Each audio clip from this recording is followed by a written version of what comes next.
अस्सलाम वालेकुम dear students. हमने जो अपने लास्ट लेक्चर में बेसिक्स ऑफ ज्योमेट्री पढ़ी थी, उसमें हमने एंगल्स के बारे में पढ़ा था कि एंगल किस तरह क्रिएट होते हैं और ज्योमेट्री जो है हम हमारी डेली लाइफ में किस तरह यूज़ हो रही होती है।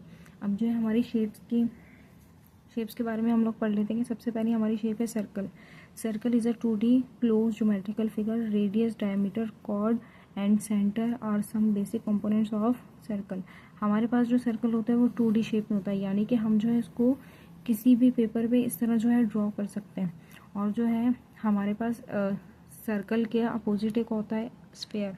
स्फेयर हमारे पास 3D शेप में होता है। वो जो है हम पेपर पर ड्रॉ नहीं कर सकते, मतलब 3D हम जो है पेपर पर इजीली ड्रॉ नहीं कर सकते, लेकिन हमारे पास जो 2D क्लोज शेप होती हैं वो हम जो है इजीली पेपर पर ड्रॉ कर सकते हैं। जैसे यहाँ पे 2D क्लोज का मतलब है इसमें कोई सा भी ऐसा पॉइंट नहीं है कि आपका ओपन हो। हमारा पूरा सर्कल क्या होता है, एक क्लोज पाथ होता है इसका। यहाँ पे ऐसा कोई भी पॉइंट नहीं है कि हमारा ओपन, उसमें कोई भी पॉइंट हो। अब सर्कल में हम देख लेते हैं, हमने जो कंपोनेंट्स पढ़े थे वो किस तरह यहाँ पे हम बता सकते हैं। हमारा जो यहाँ पे होता है सर्कल के बिल्कुल इसके बीच में जो पॉइंट होता है इसको हम कहते हैं सेंटर। ठीक है। अब सेंटर से लेके हमारा जो सर्कल के किसी भी पॉइंट तक आपका जो डिस्टेंस होता है उसको हम कहते हैं रेडियस, और इसको हम आर से डिनोट करते हैं। फिर उसके बाद जो है हमारा सर्कल के एक एंड से दूसरे एंड तक का जो डिस्टेंस होता है, यानी कि अगर मैं जो है इस पॉइंट से इस पॉइंट तक अगर डिस्टेंस लूँ तो ये क्या होगा, हमारा डायमीटर। डायमीटर का मतलब है अगर मैं यहाँ से भी लूँ तो ये यहाँ पे यहाँ जाएगा। डायमीटर का मतलब है कि हम सर्कल के एक एंड से दूसरे एंड तक जो है डिस्टेंस ले रहे हैं वो हमारा इस सेंटर से क्रॉस हो। ठीक है, सेंटर से क्रॉस होगा और सर्कल के एक एंड से दूसरे एंड तक जाएगा तो वो हमारा होगा डायमीटर। डायमीटर हमारा होगा, हम इसको डी से मेजर करते हैं और डी हमारा 2r के बराबर है, यानी कि हमारा एक रेडियस यहाँ से यहाँ तक सर्कल के इस एंड तक, दूसरा हमारा यहाँ से यहाँ तक रेडियस, तो ये दो रेडियस हमारे पास क्या हो जाएंगे, डायमीटर। फिर उसके बाद हमारा थर्ड पॉइंट आता है इसका chord of a circle. Chord of a circle हमारे पास होता है कि सर्कल के एक एंड से दूसरे एंड तक का डिस्टेंस जो हमारा सेंटर से पास नहीं हो उसको हम कहेंगे कॉर्ड ऑफ अ सर्कल। ये वाला पॉइंट हमारा ये भी हो सकता है, ये वाला पॉइंट यहाँ से यहाँ तक भी हो सकता है, ये पॉइंट यहाँ से यहाँ तक भी हो सकता है, ये पॉइंट ये भी हो सकता है। मतलब ये सारे ऐसे पॉइंट्स हमारी लाइनें होंगी जो सेंटर से पास नहीं करेंगी। जैसे ये भी हमारा क्या होगा, कॉर्ड ऑफ अ सर्कल। ये सारी लाइनें जो है सेंटर से पास नहीं होंगी तो ये होंगी कॉर्ड ऑफ अ सर्कल, और अगर ये सेंटर से पास हो गई तो ये हमारा होगा डायमीटर ऑफ अ सर्कल। अब सर्कल का ये जो बाहर का डिस्टेंस जो भी कवर होता है इसको हम कहते हैं सर्कमफेरेंस, और इसका फॉर्मूला होता है 2πr। यहाँ पे हमारी पूरी एक कंप्लीट रिवोल्यूशन इसकी हो जाती है तो इसको पाई से डिनोट करते हैं, तो ये हमारा क्या हो जाएगा, सर्कमफेरेंस ऑफ अ सर्कल। तो ये थे हमारे सर्कल के करेक्टरिस्टिक्स कि हमारे पास जो है सर्कल के मेन जो हमारे पास करेक्टरिस्टिक्स है वो कौन कौन सी हैं। सबसे पहला था हमारा सेंटर ऑफ अ सर्कल। फिर सेंटर से यहाँ तक का जो डिस्टेंस होगा वो रेडियस होगा, मतलब कोई सा भी एंड आप ले लें इसमें। फिर दो ऐसे पॉइंट जो सेंटर से पास हो तो वो हमारा होगा डायमीटर। फिर ऐसे पॉइंट जो सेंटर से पास ना हो उसे हम कहेंगे, एक लाइन ड्रॉ हो उस लाइन को हम कहेंगे कॉर्ड ऑफ अ सर्कल। और जो सर्कल का अब हमारे जो सर्कल का होगा इस पॉइंट से जो बाहर का हमारा डिस्टेंस होगा कवर हो रहा होगा उसको हम कहेंगे सर्कमफेरेंस ऑफ अ सर्कल। यहाँ पे अब हमारे पास सर्कल के की पार्ट्स हैं कि की पॉइंट्स इसके क्या क्या होंगे। सबसे पहला पॉइंट है हमारा centre, the fixed point from which all other points on the circle are equal distance, यानी कि हमारा ऐसा पॉइंट जो सर्कल के किसी भी पॉइंट पे हम देख लें वो क्या होगा, इक्वल डिस्टेंस हो रहा होगा, तो उसी को हमने कहा था हमारा वो क्या है, सेंटर। सेकंड हमारा है radius, the distance from the centre to any point. Centre से लेके कोई भी पॉइंट हम देख लें उसका डिस्टेंस उसे हम कहेंगे रेडियस। अ लाइन सेगमेंट, हमारी ऐसी लाइन सेगमेंट जो है सेंटर से पास हो रही हो सर्कल के एक एंड से दूसरे एंड तक तो उसे हम कहेंगे डायमीटर। और जो है the distance around the circle, हमारे पास जो है सर्कल के अराउंड से जो डिस्टेंस होगा उसे हम कहेंगे सर्कमफेरेंस।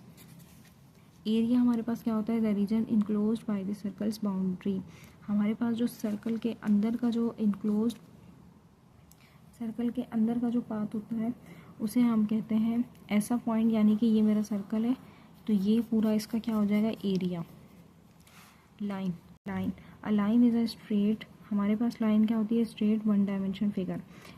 वन डायमेंशन फिगर का मतलब है या तो ये वर्टिकल बनेगी या फिर ये हॉरिजॉन्टल बनेगी।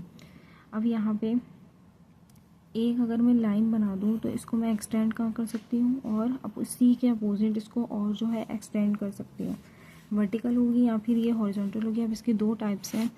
लाइंस हमारे पास कैटेगराइज की गई हैं दो टाइप्स में, एक होता है लाइन सेगमेंट, दूसरा होता है रे। लाइन सेगमेंट का मतलब है वो किसी दो पॉइंट के बीच में बाउंड कर दी गई हो, जैसे एक पॉइंट अगर मेरा ये है ए, दूसरा पॉइंट मैंने यहाँ पे बाउंड कर दिया बी, तो इन दोनों के बीच में जो लाइन हमारी बनेगी उसे हम कहेंगे लाइन सेगमेंट। सेकंड हमारा आता है रे। रे क्या होती है, हमने एक पॉइंट जो है फिक्स कर दिया, फिक्स करने के बाद जो है हम इसको यहाँ पे एक्सटेंड कर रहे हैं और एरो के साथ हम जो है एक्सटेंड कर रहे हैं, तो इसको हम कहेंगे रे। ये जो है हमारे पास यूज़ किस लिए होती है, डायरेक्शन के लिए, कि हमने जो है अपनी डायरेक्शन किस तरफ की है। अब हमारी डायरेक्शन क्या है, राइट साइड पे, अगर मैं इसको यूँ बना दूँ तो मेरी डायरेक्शन किस तरफ जा रही है, लेफ़्ट साइड पे जा रही है। यहाँ पे अब हमारे पास तीन तरह की लाइन होती हैं। एक हमारे पास होती है पैरेलल लाइंस, सेकंड हमारे पास होती है परपेंडिकुलर लाइंस, थर्ड हमारे पास होती है ट्रांसवर्सल लाइन। पैरेलल लाइंस वो होती हैं कि हमारे पास दो लाइनें आमने सामने जा रही हों लेकिन वो किसी भी एक पॉइंट पे मीट ना करें, तो ऐसे पॉइंट को, ऐसी लाइंस को हम लोग कहते हैं पैरेलल, इस तरह से जो चल रही होती है। सेकंड हमारे पास होती है परपेंडिकुलर, दो ऐसी स्ट्रेट लाइन जो किसी एक पॉइंट पे एक दूसरे से इंटरसेक्ट कर दे और वहाँ पे हमारा एंगल बने 90 का, ऐसी लाइन को हम लोग कहते हैं परपेंडिकुलर लाइन।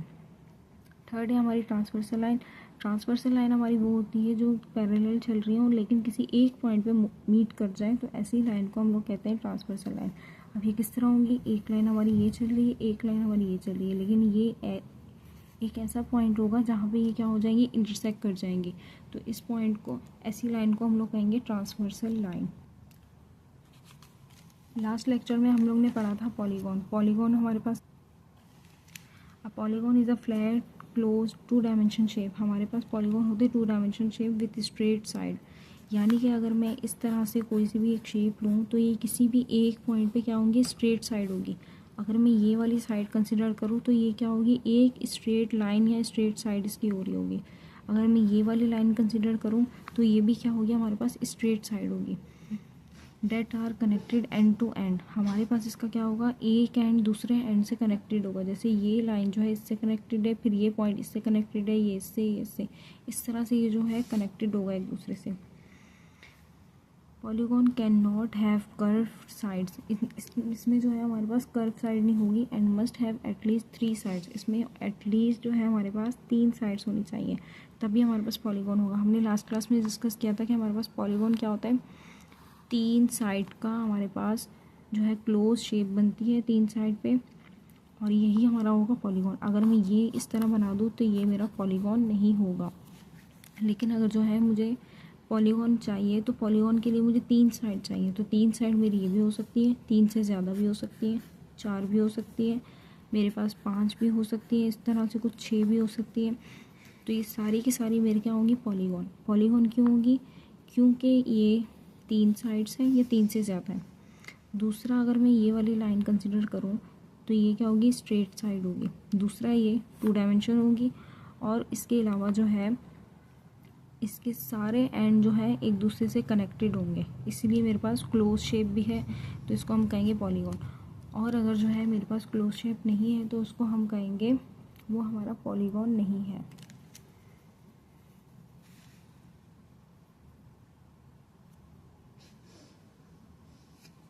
अब यहाँ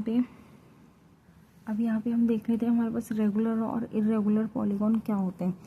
रेगुलर पॉलीगॉन हमारे पास ये होते हैं जो एक ऑर्गेनाइज वे में बने हो, जैसे कि अगर मैं बात करूँ कि ये मेरे पास क्या है, 3 साइड है, क्लोज्ड है, तो ये मेरे पास क्या हो जाएगा, रेगुलर पॉलीगॉन। और अगर जो है मैं 3 साइड और भी कंसिडर करूँ तो ये मेरे पास क्या होगा, इर्रेगुलर, क्योंकि ये ऑर्गेनाइज नहीं है। ऑर्गेनाइज्ड वे में जो हमारे पास बनी होती है शेप्स, उनको हम कहते हैं रेगुलर शेप्स या फिर रेगुलर पॉलीगॉन। अब यहाँ पे अगर मैं 4 साइड्स की कंसिडर करूँ तो ये मेरे पास क्या होगा, एक रेगुलर। लेकिन अगर मैं खुद से यहाँ पे 4 साइड बना दूँ तो ये क्या होगा, है तो ये पॉलीगॉन ही, इसकी 4 साइड है, लेकिन ये क्या होगी, इर्रेगुलर। ये ऑर्गेनाइज वे में हमने नहीं बनाया। अगर इसी तरह हम पेंटागन वगैरह, हेक्सागन, जिस तरह भी शेप बना रहे वो सारी की सारी हमारी जो ऑर्गेनाइज वे में बनी होंगी उनको हम कहेंगे रेगुलर पॉलीगॉन्स।